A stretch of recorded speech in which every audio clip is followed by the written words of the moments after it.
The Tigers head on the road again. The Tiger Lacrosse Report, presented by the Green Turtles, starts now.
For an athlete, there's nothing scarier than a torn ACL.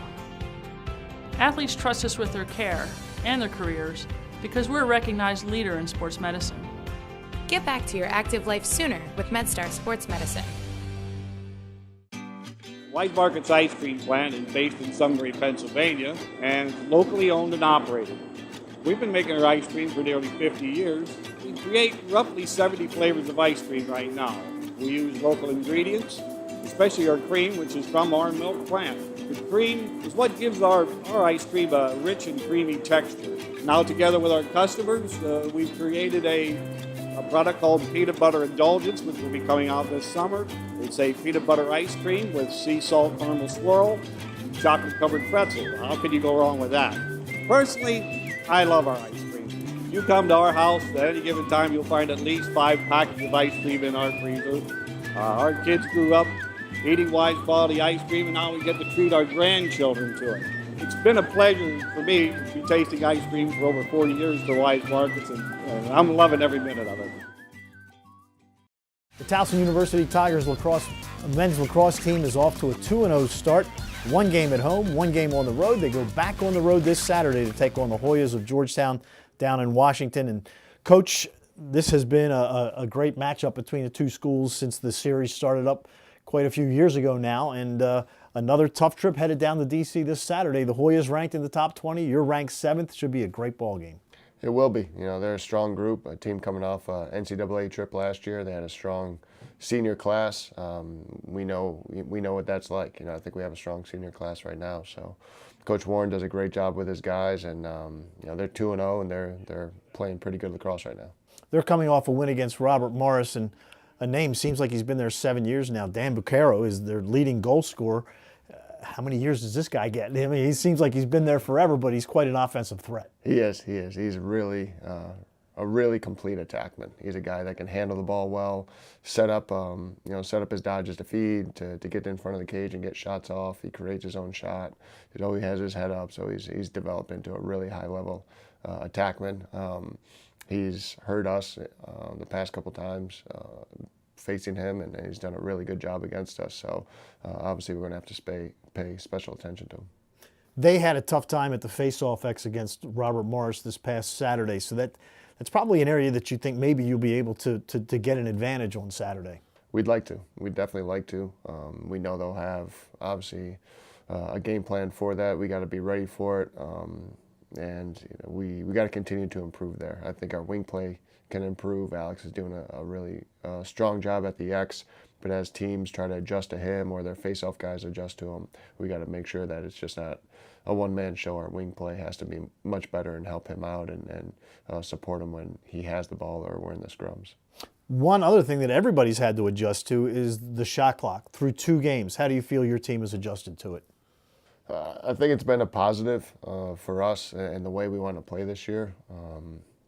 You know, I think with our personnel and our ability to be a little bit more transition-oriented, we've been able to play faster, but also poised, and the shot clock allows us to, you know, play with some tempo, but not feel like you're rushing things or stalling out too much either and bogging down. I think it's been good for our defense. I know we had maybe 3 or 4 shot clock violations in the Mount St. Mary's game where our defense played pretty strong and was able to chip away at the time and get that shot clock to expire. So in the past, where we've had to play longer stretches of defense, I feel like our defense might be a little bit more rested, where they lock it down for 70, 60 seconds. They should get the ball back, hopefully. Have you become a fan so far? Of the shot clock? Yeah. I do like it overall.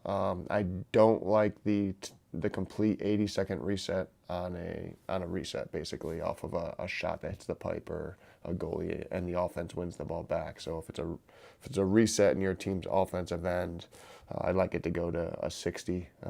I don't know if we're quite ready for just a straight 60-second shot clock on possession. That's the only thing that I felt was of concern, but it hasn't been brutal yet. I guess the one thing that has changed, though, is if, say, a team is down a goal or two at the end of the game and the other team has the ball, where in the past, the officials would get to this in like 10 seconds.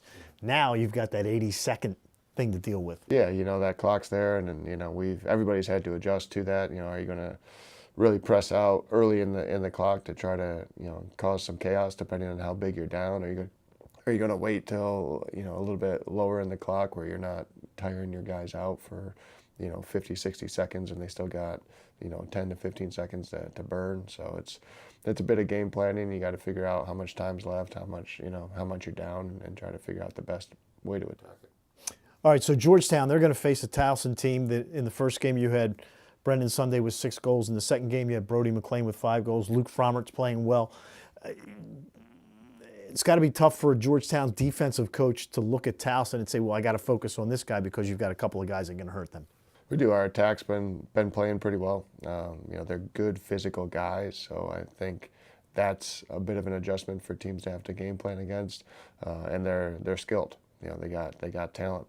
And our midfield is experienced. Especially that first group when you got Grant Maloof and Timmy Monahan and Jake McLean in the mix there. Those guys, that's a pretty good balanced group. So Coach Gallardi does a good job making sure all those guys are sharing the ball and working hard together. So I think it's tough to game plan against, but we've made ourselves look pretty bad in the past too. So.